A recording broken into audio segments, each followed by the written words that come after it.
예루살렘에 가야 하는 이유라고 하는 제목으로 하나님의 말씀 나누도록 하겠습니다. 지난주에 배우 신영균 씨의 기부가 화제가 되었습니다. 올해 91세라고 그렇게 기사에 나와 있던데, 이제 죽음을 생각하면서 자신이 가지고 있었던 것들을 사회에 환원했습니다. 이런 이야기를 했다고 합니다. 이제 내 나이 90을 넘었으니 살아봐야 얼마나 더 살겠습니까? 그저 남은 거 다 베풀고 가면서 인생을 아름답게 마무리하고 싶어요. 나중에 내 관 속에는 성경책 하나 함께 묻어주면 됩니다. 이런 이야기를 했다고 합니다. 이미 이전에 한 500억 정도 되는 꽤 많은 재산을 사회에 환원했었는데, 그때 이제 자신의 노후를 위해서 좀 남겨놓았었던 돈이 있었던 모양이지요. 근데 이제 그 돈까지 전부 다 환원하면서 기부하기로 하면서 했었던 그 인터뷰입니다. 여러분, 사실 이 교회와 그 기독교가 참 여러 가지로 손가락질을 받는 시대에 그래도 우리의 이렇게 마음을 좀 훈훈하게 하는 참 멋진 그리스도인의 본보기다, 그런 생각을 하게 됩니다.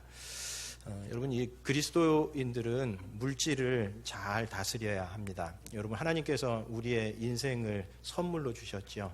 이거 그냥 누군가 선물을 주었는데 그거 함부로 사용하면 준 사람에게 오히려 누가 되는 것과 마찬가지로, 하나님께서 우리의 인생을 우리에게 선물로 주셨기 때문에 우리의 삶을 잘 가꾸고 경영하고 관리하는 것이 중요합니다. 그런데 우리의 삶을 그렇게 잘 관리하고 경영한다고 이야기할 때에 우리가 잘 관리해야 되는 대표적인 것이 바로 이 물질, 돈입니다. 왜냐하면 이 돈이란 놈은 힘이 굉장히 세가지고요, 잘 다스리지 않으면 이게 하나님 자리를 대신할 수 있기 때문에 그렇습니다. 그래서 예수님께서 다른 데서는 그런 얘기 하신 적이 없는데, 유독 너희가 하나님과 물질을 겸하여 섬길 수 없다라는 그런 얘기를 하셨습니다. 이유가 뭘까요?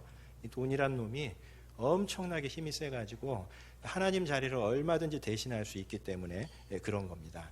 특별히 우리가 이 자본주의 사회를 살아가지요. 이 자본주의 사회는 그야말로 돈이 그 모든 것들의 중심에 있는 사회입니다. 그러니까 뭐 예수님 시대에도 돈이 그렇게 위력이 있었다고 그런다면, 오늘날에야말로 진짜 돈이라고 하는 것은 정말 만능의 그런 어떤 도구가 되어 있는 겁니다. 그런 점에서 오늘날 그리스도인으로 살아간다고 얘기할 때에 우리가 잘 다스려야 하는 것 가운데, 세상 사람들과 다른 어떤 모습을 보여야 하는 것 가운데 바로 이 물질 사용도 있다라고 하는 그런 이야기입니다.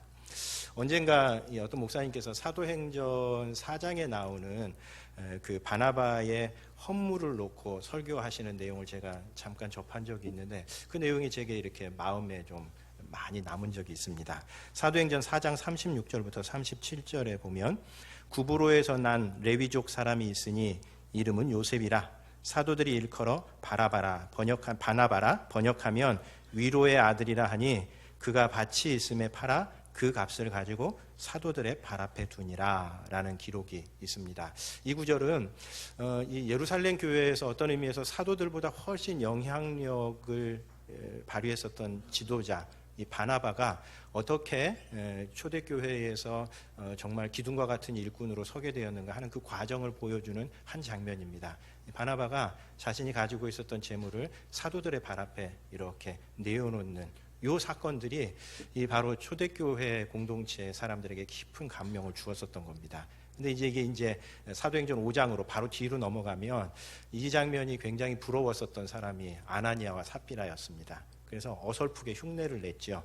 바나바가 그렇게 재산을 선뜻 사도들의 발 앞에 내놓는 모습을 보고, 그게 초대교회에서 권위 있는 사람으로 영향력을 발휘하게 되니까 자기들도 그러면 되겠거니 생각을 하고 잘못 그 하나님 앞에 속였다가 엄청난 심판을 받았었던 그런 사람입니다. 그러니까 아무튼 이 바나바가 그런 면에서 이 어떤 물질 사용의 본보기가 되는데, 그 목사님께서 이 장면을 놓고 그리스도인들과 교회 안에서 물질은 성도들의 발에 있어야 한다 하는 이야기를 한 적이 있습니다.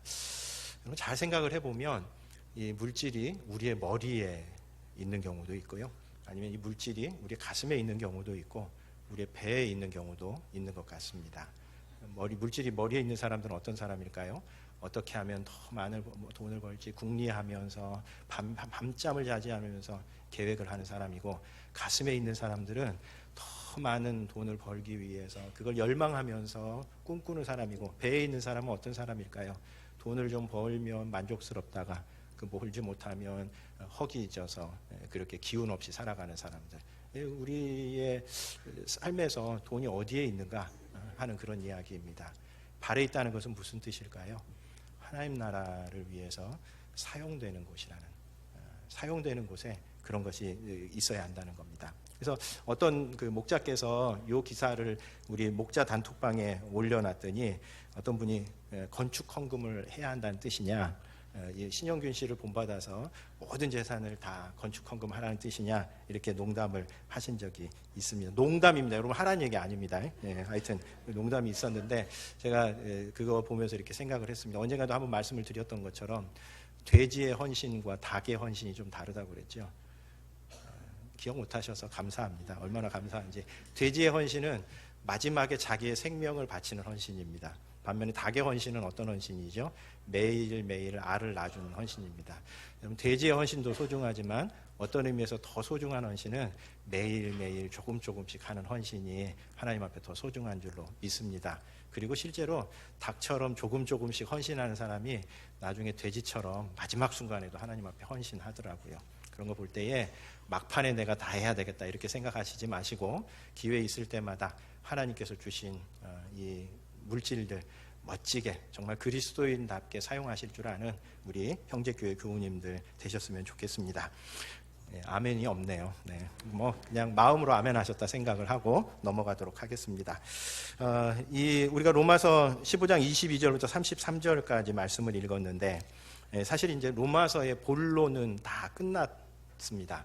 우리가 누구에게 편지를 쓸 때에 그 편지에서 다루고자 했었던 내용은 다 끝난 겁니다. 우리들도 그런 경우 있죠. 편지 쓸 때에 자기가 하고 싶은 말 다 끝내고 난 다음에 어떤 신상에 관한 이야기, 요즘 뭐 건강이 좀 좋지 않다든지 내 계획은 이런 건데 생각날 때 기도해 달라든지 뭐 이런 이야기를 하는 것과 마찬가지로 그동안 사도 바울은 15장 13절까지 해서 모든 자신이 전했었던 그 복음의 모든 내용들을 다 소개를 했습니다. 사도 바울이 이렇게 아주 길게 로마서를 기록한 것은 로마 교회를 사도 바울이 세운 교회가 아니었기 때문에 그렇습니다. 사도 바울이 직접 세운 교회 같으면 내가 전했었던 복음에 이른 대로 이렇게 해서 한 문장으로 딱 끝내도 되었을 텐데, 로마 교회는 사도 바울의 복음을 직접 듣지 않은 교회인 고로 사도 바울로서는 그 로마 교회를 향해서 자신이 전하고 있는 그 복음에 대해서 아주 상세하게, 조금이라도 오해가 생기지 않도록 아주 길게 설명을 했었던 겁니다. 그래서 로마서 15장 중반부까지 오늘날 인류를, 그리고 우리 개인의 삶을 좀먹고 있는 이 죄의 문제를 어떻게 벗어날 수 있는지, 우리가 어떻게 이 죄의 굴레에서 벗어나서 구원을 얻을 수 있는지, 하나님께서 마련하신 구원의 길이 무엇인지 설명하고, 그리고 구원받은 성도들이 어떻게 하나님 앞에서 아름다운 삶을 살아갈 수 있고, 또 그 그리스도인들이 교회 공동체와 사회 속에서 평안을 이루는 하나님의 평화를 일구는 자로서 피스메이커로서 살아가고, 또 14장과 15장에서는 모든 성도들이 각각 다양한 모습 가운데에서 아름다운 일치를 이루어가는 그런 하늘나라의 공동체, 천국 시민으로서의 삶, 그것을 아주 길게 다 설명을 했습니다. 그래서 사실 이 로마서야말로 성경이 우리에게 가르쳐주고자 하는, 우리가 그리스도인으로서 어떻게 살아가야 하는가 하는 것을 가장 잘 요약하고 있는 그런 책이라고 해도 과언이 아닙니다. 그래서 이 교회가 부흥의 시기를 겪을 때마다 로마서 말씀을 다시 발견하는 이유도 그것 때문에 그렇습니다. 이 로마서를 잘 이해하고 이 로마서대로 살아가면 그 교회는 건강하고 튼튼한 교회가 될 수 있는 겁니다. 그런 점에서 로마서야말로 정말 하나님의 모든 뜻을 그 가운데 다 보여줄 수 있을 만큼 깊고 넓고 방대한 책입니다. 이제 그 이야기들을 다 끝내고 난 다음에 오늘 본문에서는 앞으로 자기가 어떻게 하려고 하는지, 자신의 개인적인 어떤 신상 계획, 그것을 이야기하고 있는 것이 오늘 본문의 내용입니다. 오늘 본문의 내용을 이제 상세히 설명하기 시작하면 한없이 길어지기 때문에 몇 가지 좀 간추려서 설명을 해보면 이런 상황입니다. 우선 사도 바울은 지금 제3차 선교 여행을 3차 선교 여행의 끝자락에 있습니다. 그러니까 3차 선교 여행을 마무리하는 그런 시점입니다. 우리가 성경을 읽다 보면 성경이 이렇게 서로 맞물려서 그 이해를 서로 이렇게 설명을 해주는 곳이 있는데 바로 이 부분이 사도행전 19장부터 21장까지에 나오는 사도 바울의 그 3차 선교 여행과 3차 선교 여행을 끝내고 난 다음에 예루살렘에 들려서 로마로 가는 그 상황과 아주 기가 막히게 잘 연결되는 그런 부분입니다.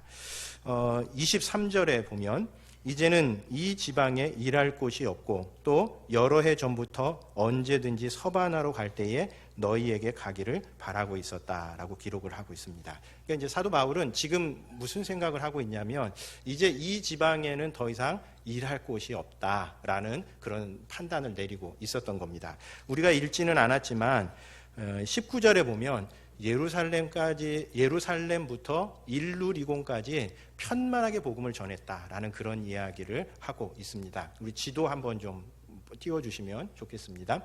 이 부분은 말로 설명을 하면 막 복잡하고 듣다가 길을 잃어버릴 쉬운 그런 본문입니다. 그래서 나름 애를 써서 이렇게 좀 그 정리를 한번 해보도록 하겠습니다. 이거는 보통 우리가 이제 성경을 공부할 때, 특별히 사도 바울의 1차부터 3차까지 선교 여행을 할 때에 그 지역을 보여주는 그런 지도입니다. 이 가운데에서 오늘 본문을 이해할 때에 사도행전 15장, 로마서 15장을 이해할 때에 중요한 지명이 몇 곳이 있습니다. 그 다음 장 한번 좀 보여주십시오.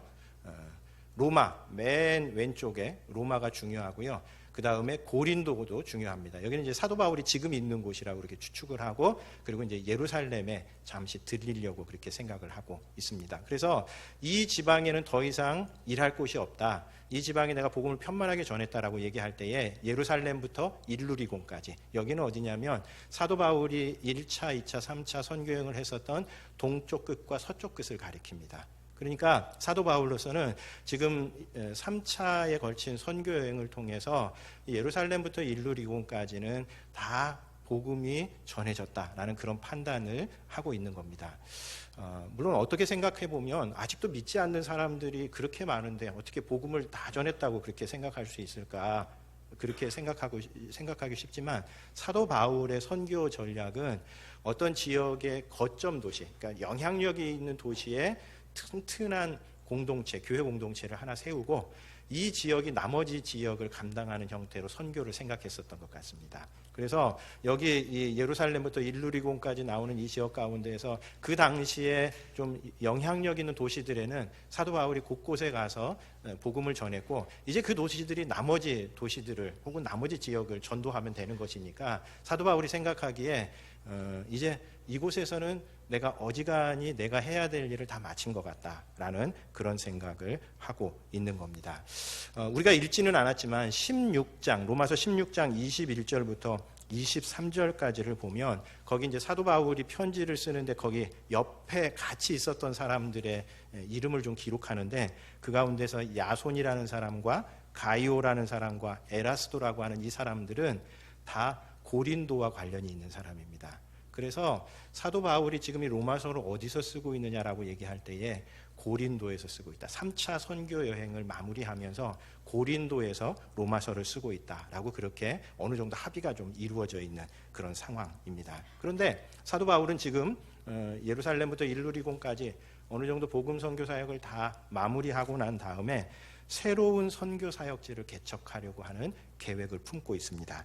아까 23절로 다시 다 되돌아가 보면 이제는 이 지방에 일할 곳이 없고, 이제 아까 그런 계획 속에서 사도 바울의 큰 그림 속에서는 이제 어지간히 이 지역은 내가 할 수 있는 역할을 다 했다. 나머지는 각 교회가 해야 될 일이다. 이런 생각을 하고 있었기 때문에 여러 해 전부터 언제든지 서바나로 갈 때에 너희에게 가기를 바라고 있었다라고 이야기를 합니다. 여기 서바나는 어디냐면 스페인입니다. 스페인.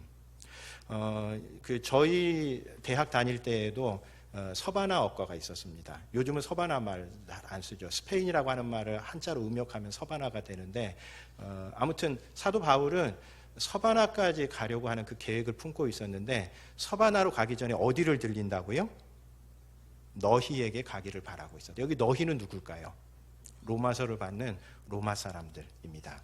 그러니까 이제 3차 선교행을 마무리하면서 사도 바울은 저 스페인에 가서 내가 선교를 해야 되겠다라는 생각을 하고 있었고, 그리고 스페인 가기 전에 로마 교회에 좀 들려야 되겠다. 이런 어떤 생각들을 가지고 있는 그런 상황이다라고 하는 그런 이야기입니다. 그런데 그런 선교 계획을 구체적으로 실행하기 전에 중간에 한 곳을 더 들리려고 생각하고 있습니다.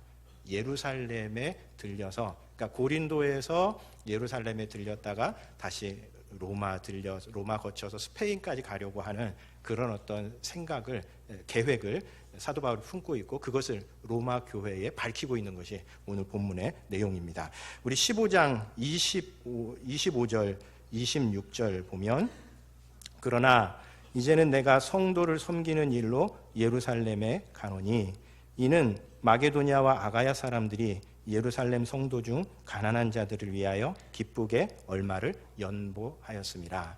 그러니까 로마 너희들 잠깐 들렸다가 내가 스페인까지 가려고 하는 생각을 품고는 있는데 지금은 예루살렘에 좀 먼저 들린다 하는 얘기입니다. 왜냐하면 이 고린도시가 있었던 지역이 마게도냐와 아가야 지역입니다. 우리식으로 얘기하면 이제 고린도는 수원 정도 되고요, 마게도냐와 아가야는 경기도 정도 되는 그런 지역인 겁니다. 그러니까 고린도에 있으면서 마게도냐와 아가야 지역에 있는 성도들이 예루살렘 교회에 헌금을 좀 전해 주십시오 해서 헌금을 모았고, 그 모은 헌금을 가지고 예루살렘에 들렸다가 그 다음에 로마로 가야 되겠다. 이게 이제 사도 바울이 품고 있는 그런 계획이었었던 겁니다. 그래서 이 헌금을 예루살렘에 전달하고 난 다음에 로마에 들려서 잠시 쉬었다가, 그러니까 이제 3차 선교여행 하는 가운데 얼마나 지쳤겠습니까? 그래서 로마에서 잠시 들려서 선교사에서 안식을 취하고 난 다음에 다시 서바나까지 가려고 하는 그런 계획을 품고 있는데, 특별히 사도 바울은 이 편지에서 로마 교회가 스페인 선교의 후원 교회가 되어주기를 바라는 그런 기대를 가지고 있습니다. 그래서 23절에 보면 서바나로 갈 때 너희가 나를 보내주기를 바란다. 24절에 보면 너희가 그리로 보내주기를 바란다라는 뜻을 밝힙니다. 그러니까 이제 새로 스페인 선교를 할 텐데, 이 스페인 선교는 너희 로마 교회가 나의 후원자가 되어서 그 일을 할 수 있도록 해주면 좋겠다라고 그렇게 로마 교회에 요청하고 있는 것이 오늘 본문의 내용입니다. 그래서 로마서를 연구하시는 분들은 사실 1장부터 15장 전반부까지 사도 바울이 전하는 그 복음의 내용도 중요하지만, 사실은 이 로마서는 사도 바울이 로마 교회를 향해서 공식 후원 요청을 하는 편지다라고 그렇게 이야기하시는 분들도 있습니다. 왜요? 사도 바울이 전하는 그 복음에 대해서 상세하게 로마 교회에 대해서 설명해주고, 이제 스페인 선교를 하는데 그 스페인 선교에 필요한 여러 가지 물질적이고 영적인 자원을 로마 교회가 해주기를 바라는 그런 마음을 밝히고 있어서, 그래서 사실 로마서를 쓴 사도 바울의 가장 실제적인 목적은 로마 교회를 향해서 당신들이 스페인 선교의 후원교회가 되어줬으면 좋겠다라고 하는 그 뜻을 밝히는 것이라고 이야기할 만큼, 사실 로마서 오늘 읽고 있는 이 내용은 그런 점에서 사도 바울의 개인에게 있어서는 굉장히 좀 중요한 그런 의미를 갖고 있는 그런 내용입니다. 그래서 실제로 나중에 사도행전을 보면 사도 바울은 정말 예루살렘에 들렸다가 로마까지 갔고요. 그게 이제 사도행전 28장의 내용이고, 아마 스페인까지 가서 그곳에서 순교를 하다가 어떻게 죽었는지는 우리가 잘 알지 못하는 가운데 하나님의 부름을 받았을 것이다 라고 하는 것이 대체적인 추론입니다. 자, 그런데 이런 어떤 사도 바울의 이 선교 계획 일정을 잘 보다 보면 약간 좀 이상합니다. 지도 한번 좀 다시 좀 보여주시면 좋겠습니다.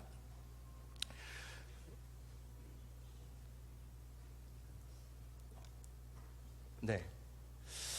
아까도 얘기했듯이 지금 사도 바울은 고린도에 있고요. 그 다음에 예루살렘에 거쳐서 그 다음 장면 보면 예루살렘에서 그 다음 거요. 예루살렘에서 이렇게 복잡한 경로를 거쳐서 로마까지 가려고, 저희 스페인은 나와 있지 않습니다. 로마까지 가려고 그렇게 계획을 품고 있는 겁니다. 여러분, 만약에 사도 바울이 고린도에서 로마로 가고 싶다라는 생각을 했다면, 그리고 스페인 선교를 빨리 하고 싶다는 생각을 했다면 어떻게 했었어야 될까요? 여러분 같으면 어떻게 하시겠습니까? 그냥 로마로 가면 되는 겁니다. 그런데 이상하게 거꾸로 더군다나 더 멀리 있는 예루살렘을 들렸다가 그 다음에 이제 로마로 가는 이 장면은 약간 좀 이상합니다. 마치 뭐하고 비슷하냐면, 여러분 우리 수원에서 인천을 어떤 사람이 가려고 해요. 근데 이 사람이 저쪽 강릉쯤 갔다가 인천에 갔대요. 여러분 한번 생각해 보십시오. 누군가 인천에 가려고 하는데 이 사람이 강릉 들렸다가 인천에 왔어. 이렇게 얘기할 때 여러분은 그 사람에게 뭐라고 얘기하시겠습니까? 대체 왜 그랬대? 그렇게 물어볼 거죠. 인천 그냥 오면 되는데 왜 저 강릉까지 갔다가 더군다나 요즘처럼 무슨 교통이 편한 것도 아니고 해로 육로를 거치는, 그래서 실제로 이 여행은 사도 바울이 정말 목숨을 내놓고 하는 그런 힘든 여행이었는데 그걸 사도 바울이 잘 알면서도 왜 이렇게 복잡한 과정을 거쳐갔는가? 왜 도대체 사도 바울은 그냥 곧장 로마로 가지 않고 예루살렘을 거쳐서 그 힘든 길을 가려고 하는가 하는 그런 이야기입니다.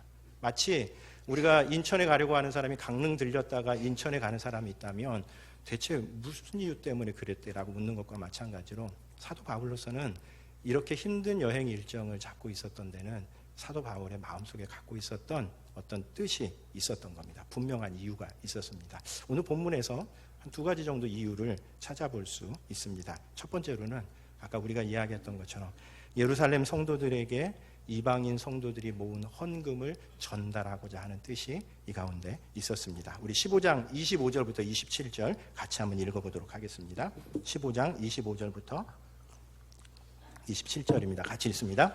그러나 이제는 내가 성도를 섬기는 일로 예루살렘에 가노니 이는 마게도냐와 아가야 사람들이 예루살렘 성도 중 가난한 자들을 위하여 기쁘게 얼마를 연보하였음이라.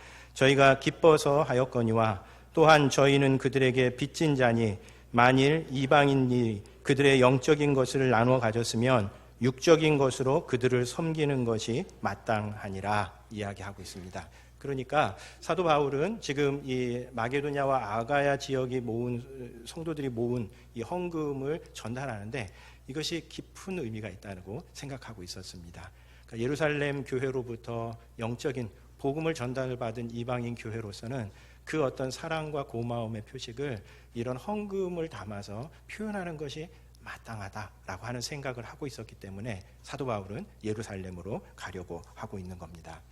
성경을 잘 살펴보면 예루살렘 교회는 좀 경제적으로 궁핍한 사람들이 많은 교회였었던 것 같습니다. 우리 잘 아는 것처럼 특별히 예루살렘 교회는 그 당시 이 유대 사회에서 사회적인 약자들을 돌보는 일에 꽤 헌신했었고 사회적인 약자들이 많았었던지라 경제적으로 그렇게 넉넉하지 않은 교회였었던 겁니다. 반면에 이방인 교회는 그거보다는 상대적으로 좀 넉넉한 그런 교회였었던 것 같습니다. 그래서 이 초대교회에서는 이방인 교회가 가급적이면 헌금을 모아서 예루살렘 교회에 그 헌금을 전달하는 이런 아름다운 전통이 있었습니다. 이 전통의 뜻은 무엇일까요? 우리가 예루살렘 교회로부터 받은 그 복음의 영적인 선물에 대한 감사의 표현으로 우리가 가지고 있는 이 물질로 그 마음을 표현하는 것이 당연하다라는 생각 속에서 그런 전통을 세웠었던 겁니다.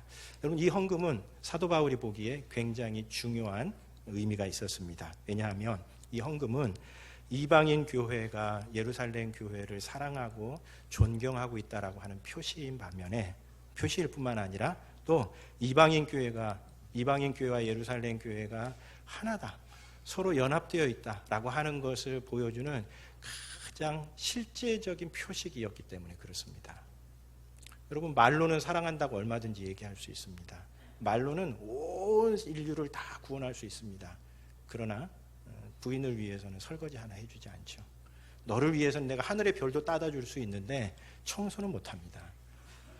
이 사람의 속성입니다. 사람의 속성. 말로는 얼마든지 다 할 수 있습니다. 여러분, 이방인 교회와 예루살렘 교회가 성령 안에서 하나라고 하는 것, 말로는 얼마든지 다 할 수 있지만 그러나 그것을 어떻게 확인할 수 있을까요? 그것은 이방인 교회 성도들이 정성껏 모아서 보내는 그 헌물, 그것을 보면서 우리가 성령 안에서 서로 사랑하고 있고 서로 하나다라고 하는 것을 확인할 수 있는 아주 중요한 표식이었던 겁니다. 그래서 사도 바울은 얼마든지 이 헌금을 다른 사람 통해서 보낼 수 있었음에도 불구하고 그렇게 하지 않고 자기가 친히 그 헌금을 들고 예루살렘을 방문하고 있는 겁니다. 여러분, 제가 언젠가 이 사도행전을 공부하면서 이런 말을 만들어낸 적이 있습니다. 성령의 교통은 마음의 소통으로 나타나고 물질의 유통으로 표현된다 라고 하는 말을 한 적이 있습니다. 저는 제가 생각할 때 너무 멋진 표현입니다.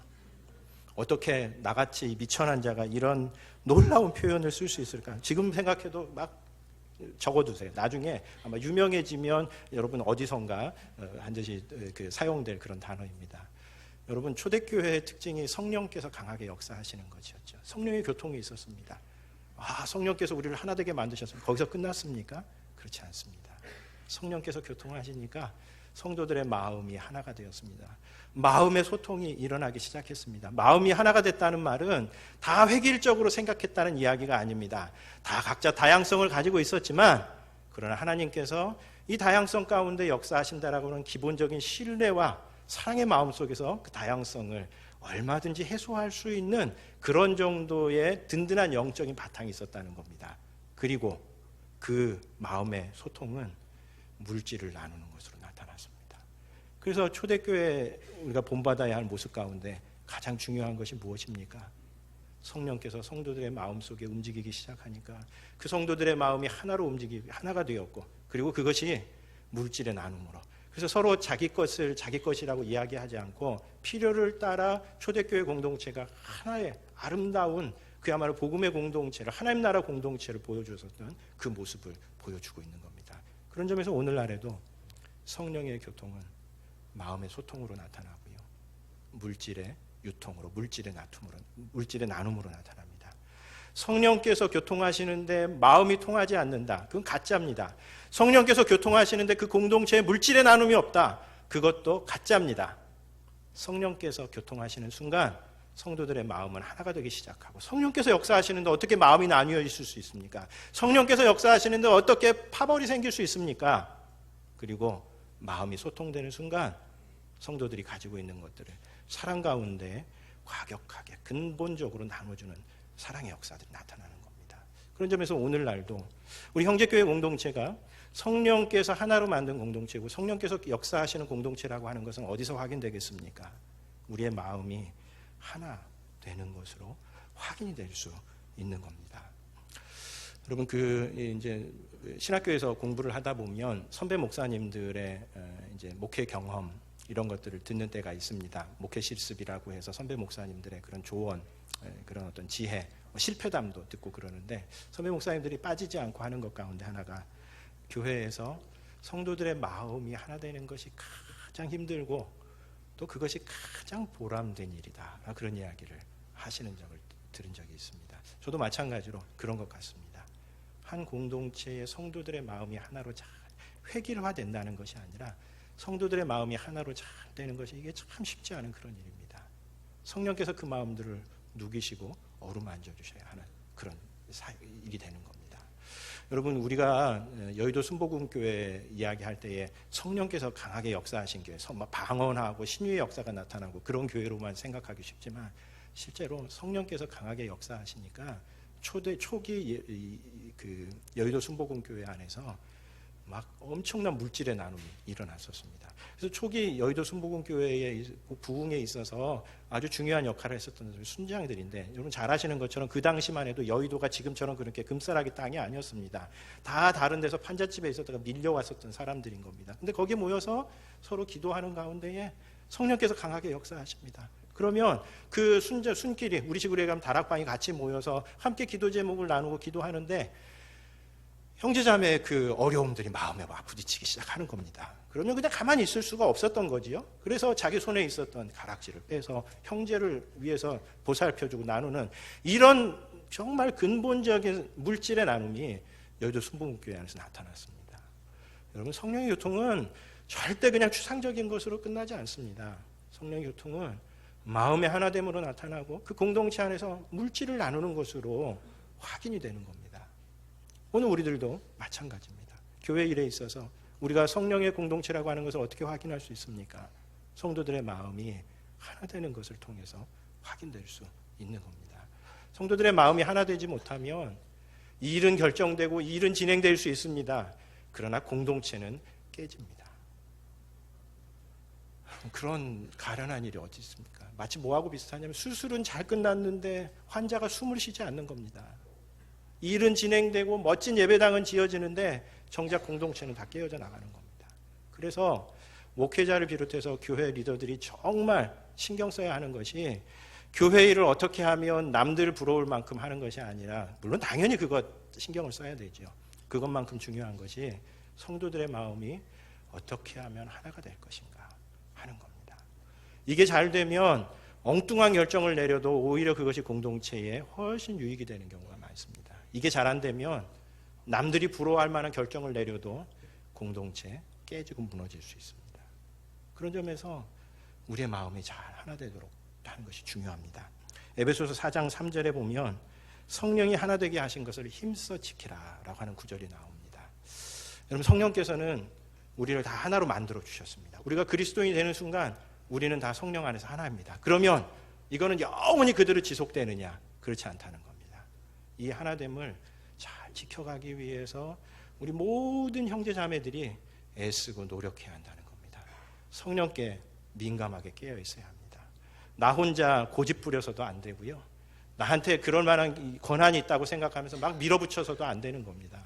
어떻게 하면 성령께서 각 사람들의 마음속에 하나의 마음들을 만들어갈 것인가 하는 것들에 신경 쓰면서 그렇게 결정을 해나가야 그게 진짜 성령의 역사하시는 교회 공동체라는 겁니다.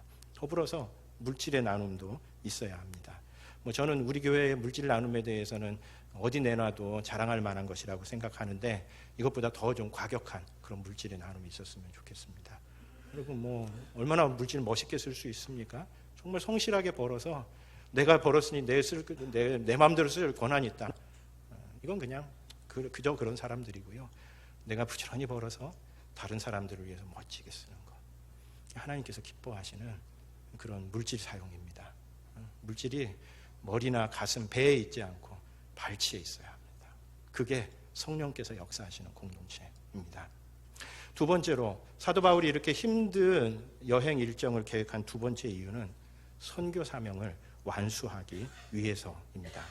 사도 바울은 예루살렘을 거쳐서 로마 가고 로마에서 다시 스페인까지 가려는 이런 계획을 세웠습니다. 왜 사도 바울이 서바나까지 스페인까지 가려고 하느냐면 이게 그 당시 사람들에게 있어서 땅끝이었기 때문에 그렇습니다. 여러분, 오늘날에는 지구가 다 이렇게 둥글다라고 하는 것을 알지만 몇백 년 전만 해도 서양이 있는지도 잘 몰랐습니다. 이 당시 이 그리스 로마 사람들에게 있어서 땅끝이 어디냐, 동양이라고 있는 것도 생각도 못했고요. 스페인 정도가 땅끝이라고 생각을 했습니다. 그래서 사도 바울이 자기가 이제 마지막 선교 사역지로 스페인을 생각하는 이유는 바로 땅끝까지 복음을 전하라 라고 하는 예수님의 그 명령을 자신의 버전으로, 자신의 이야기로 바꾸어 놓은 겁니다. 그런 점에서 사도 바울은 자신의 생애 마지막까지 최선을 다해서 하나님께서 자신에게 주신 그 사명을 이루려고, 복음 전파의 사명을 이루려고 하고 있는 겁니다. 이 로마서를 기록할 때 사도 바울의 나이는 한 60대 전후였을 것 같습니다. 그렇게 추측이 됩니다. 요즘은 건강하셔서 훨씬 오래 사는 경우도 많이 있지만 그때만 해도 60대 정도 되는 나이라고 하면 이제 다 은퇴해야 될 나이이지요. 그리고 사도 바울이 그동안 개척했었던 교회들 생각하면 그 교회에서 조금씩 지원을 받으면서 얼마든지 노후를 편안하게 지낼 수도 있는 그런 상황이었습니다. 그러나 사도 바울은 그렇게 하지 않습니다. 마지막까지 자신에게 주신 땅끝이라고 생각하는 그 스페인까지 가서 그곳에서 복음을 전하려고 하는 그 열정 속에서 지금 이 로마서를 기록하고 있는 그런 상황인 겁니다. 근데 사도 바울이 예루살렘으로 가려고 하는 이 길이 쉽지 않은 그런 길이었습니다. 오늘 본문에도 사도 바울이 로마 교인들에게 나를 위해서 좀 기도해 달라, 내가 이런 계획을 가지고 있는데 여러분들이 좀 기도로 도와달라 하는 이야기를 보면 사도 바울의 마음속에 있는 어떤 근심과 걱정, 이것을 우리가 좀 엿볼 수 있는 구석이 있습니다. 15장 30절 31절 말씀 우리 한번 같이 읽어보도록 하겠습니다. 로마서 15장 30절 31절입니다. 같이 읽겠습니다. 형제들아, 내가 우리 주 예수 그리스도와 성령의 사랑으로 말미암아 너희를 권하노니 너희 기도에 나와 힘을 같이하여 나를 위하여 하나님께 빌어 나로 유대에서 순종하지 아니하는 자들로부터 건짐을 받게 하고 또 예루살렘에 대하여 내가 섬기는 일을 성도들이 받을 만하게 하고, 이제 자신의 그 여행 계획을 밝히면서 이 계획이 잘 실행되도록 기도해 달라고 얘기하는데 유대에서 순종하지 않은 자들로부터 건짐을 받게 해달라라는 기도 제목을 내놓습니다. 이 말은 무슨 뜻이냐면 예루살렘에 갔을 때에 자기의 목숨을 노리는 그 사람들이 있는데 그 사람들로부터 자기가 안전하게 보호받을 수 있도록 해달라고 하는 그런 기도 제목입니다. 그래야 로마도 가고 스페인도 갈 수 있기 때문에, 그래서 사도 바울을 죽이려고 하는 그런 위협으로부터 나를 안전하게 해달라고 기도해달라 하는 그런 이야기입니다. 왜요? 사도 바울, 우리 사도행전을 보는 것처럼 사도 바울의 복음 전도를 가장 극렬하게 반대했었던 사람들은 이방인들이 아니었습니다. 유대인들이었습니다. 아주 도시락 싸들고 다니면서 사도 바울이 복음을 전하지 못하도록 했었던 사람들이 유대인들이었습니다. 왜요? 자신들과는 다른 구약 성경의 해석을 들고 나왔고, 메시아를 기다리는 자신들과는 달리 이미 메시아가 등장하셨고 하나님 나라가 시작되었다라고 하는 자기가들이 보기에는 말도 안 되는 이야기를 하고 있었던 거로, 이 유대인들은 사도 바울을 그동안 극렬하게 반대해 왔는데 그 본부인 예루살렘에 갈 때 어떻겠습니까? 유대인들이 절대 가만 놔두지 않을 겁니다. 실제로 사도행전 후반부를 보면 사도 바울을 죽이려고 하는 자경단들이 꾸려졌습니다. 그래서 결국은 죄인의 몸이 되어서 그게 오히려 보호가 되어서 로마까지 가는 것이 어려운 길이었습니다. 그 힘든 길이라고 하는 것을 사도 바울이 마음속에 이미 예감하고 있었다는 겁니다. 뿐만 아니라 다른 성도들도 그것을 잘 알고 있었습니다. 그래서 예루살렘에 가려고 한다라고 하는 이 계획이 밝혀지자마자 성도들이 사도 바울 그러지 말라고, 거기 가면 위험하고 당신이 죽을 수도 있다고 그렇게 이야기를 합니다. 사도행전 20장 22절부터 24절까지 사도 바울이 이런 선교 계획을 세우고 난 다음에 에베소 교회의 장로들을 밀레도라고 하는 곳에 불러서 그들과 고별 설교를 합니다. 에베소에 직접 방문하지도 못하고 그곳에서 장로들을 불러서 마지막 내가 이런 계획을 갖고 있다고 얘기하면서 사도행전 20장 22절부터 24절까지, 보라, 이제 나는 성령에 매여 예루살렘으로 가는데 거기서 무슨 일을 당할는지 알지 못하노라. 오직 성령이 각 성에서 내게 증언하여 결박과 환난이 나를 기다린다 하시나, 내가 달려갈 길과 주 예수께 받은 사명 곧 하나님의 은혜의 복음을 증언하는 일을 마치려 하면은 나의 생명조차 조금도 귀한 것으로 여기지 아니하노라. 사도 바울은 알고 있었습니다. 예루살렘 가는 그 길이 순탄치 않을 것이고 자기를 죽이려고 하는 사람들이 있을 거라는 것을 알았습니다. 그럼에도 하나님 앞에 받은 그 사명을 감당하는 이 일에는 내 목숨을 조금이라도 귀한 것으로 여기지 않는다, 그런 이야기를 에베소 장로들에게 하는 겁니다. 에베소 장로들의 마음이 어땠겠습니까? 마음이 너무 짠한 겁니다. 그래서 에베소 장로들과 그 유명한 고별의 장면이 나옵니다. 20장 36절부터 38절까지. 이 말을 한 후 무릎을 꿇고 그 마둔 사람들과 함께 기도하니 다 크게 울며 바울의 목을 안고 입을 맞추고 다시 그 얼굴을 보지 못하리라 한 말로 말미암아 더욱 근심하고 배에까지 그를 전송하니라. 다시 보지 못할 수도 있습니다. 그 말을 듣는 순간 에베소 장로들이 사도 바울에 대한 사랑과 애정 속에서 그를 기도하며 보내주는 그 내용입니다. 뿐만 아니라 사도행전 21장에 가보면 거기 가이사랴, 그러니까 바로 예루살렘에 들어가기 직전에 가이사랴에 들려서 예루살렘에 들어가는 길목인데, 거기에 들렸을 때에 이 아가보라고 하는 예언자 한 명이 나타나서 사도 바울에게 이런 예언을 합니다. 사도행전 21장 11절에 성령이 말씀하시되 예루살렘에서 유대인들이 이같이 이띠 임자를 결박하여 이방인의 손에 넘겨주리라 라고 하는 예언을 합니다. 아가보가 사도 바울, 당신 예루살렘에 가면 이렇게 결박당해서 죄인의 몸이 될 거다라는 이야기를 합니다. 이 이야기를 들으니까 주변에 있었던 사람들이 만류합니다. 사도 바울을 가지 말라고. 당신 해야 할 일이 다른 데도 많이 있는데 왜 그렇게 위험한 데를 가냐고 이야기를 합니다. 이때 사도 바울이 사도행전 21장 13절에서 이렇게 대답합니다. 바울이 대답하되 여러분이 어찌하여 울어 내 마음을 상하게 하느냐? 나는 주 예수의 이름을 위하여 결박당할 뿐 아니라 예루살렘에서 죽을 것도 각오하였노라 라고 그렇게 고백합니다. 이 구절은 참 많은 것들을 생각하게 하는 그런 장면입니다. 한 사람이 자신의 삶 전체를 통해서 하나님께서 주신 사명을 이루게 하는 그 열정도 이 본문에서 정말 놀라울 뿐만 아니라 예언이라고 하는 것이 무엇인가 하는 것에 대해서 생각하게 만듭니다. 여러분, 우리 예언 이렇게 얘기하면 되게 절대적인 거로 생각하지요. 여러분, 그러나 도대체 예언에 주시는 그 말씀이 어디까지가 하나님의 말씀이고 어디까지가 예언자의 해석일까요? 사도 바울은 그 예언 앞에서도 굽히지 않습니다. 자기가 하나님 앞에 받은 그 사명, 그것이 훨씬 더 중요하다고 생각하는 겁니다. 그래서 주 예수께 받은 사명을 완수하려 하면은 내 목숨을 조금이라도 아까운 것으로 귀하게 여기지 않는다고 생각하면서 그 위험한 길을 뚜벅뚜벅 걸어갑니다. 왜요? 선교의 사명을 완수해야 되기 때문에 그렇습니다. 우리 최근에 또 한 분의 평신도 그리스도인 인터뷰 중에 제가 되게 감명 깊게 읽었었던 인터뷰가 이어령 교수의 인터뷰입니다. 아마 읽어보신 분들 많이 계실 텐데 투병 중이고 자기가 마지막으로 인터뷰하는 거라고 생각하면서 인터뷰를 하셨습니다. 근데 올 초에도 이분이 인터뷰를, 이어령 교수는 참 조금만 일찍 그리스도인이 되었다면 훨씬 영향력이 있었을 거다 하는 그런 생각이 좀, 지금도 뭐 훌륭하시지만 그래서 늘 좀 챙겨보는데, 책도 읽어보는데 이분이 연초에 이런 이야기를 한 적이 있습니다. 그런 어떤 투병 생활 가운데 이제 죽음을 눈앞에 두고 있는 겁니다. 소감이 어떠십니까? 이렇게 얘기할 때에 우리가 죽음을 기억할 때 삶은 더욱 농밀해지더라 라는 이야기를 합니다. 죽음 앞에 서보니까 삶이 훨씬 더 소중해지고 훨씬 더 밀도 깊어지더라 하는 그런 이야기입니다. 여러분, 마치 물고기가 물을 떠나 물 밖으로 나가야 물을 볼 수 있죠. 그러나 물고기가 물 밖으로 나간다는 것은 죽음입니다. 죽음이 있을 때라야 삶이 어떤 것인지를 제대로 파악할 수 있다는 겁니다. 전도서의 메시지도 바로 그 이야기를 하고 있는 겁니다. 어떤 사람들은 전도서가 허무주의를 전한다고 얘기합니다. 전도서는 너 죽을 존재라고 하는 것을, 너 죽음을 기억하면서 살아가라고 우리에게 얘기하기 때문에 그렇습니다. 아니, 이 삶을 즐기면서 누리면서 살아가기도 바쁜 이때에 우리가 어떻게 죽음을 기억하라고 얘기하는가.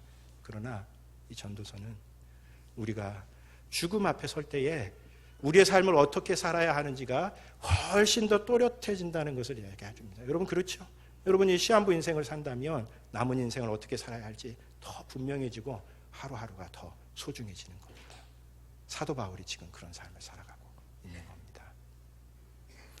여러분, 우리가 주님 앞에 설 때에 우리가 무슨 이야기를 들고 설 수 있을까요? 오늘 본문은 우리가 하나님 앞에 받은 그 사명을 위해서 일생 동안 헌신하는 것, 그리고 특별히 복음을 전하는 그 삶이 하나님 앞에 복되다, 값진 삶이다 라고 하는 것을 이야기해 줍니다.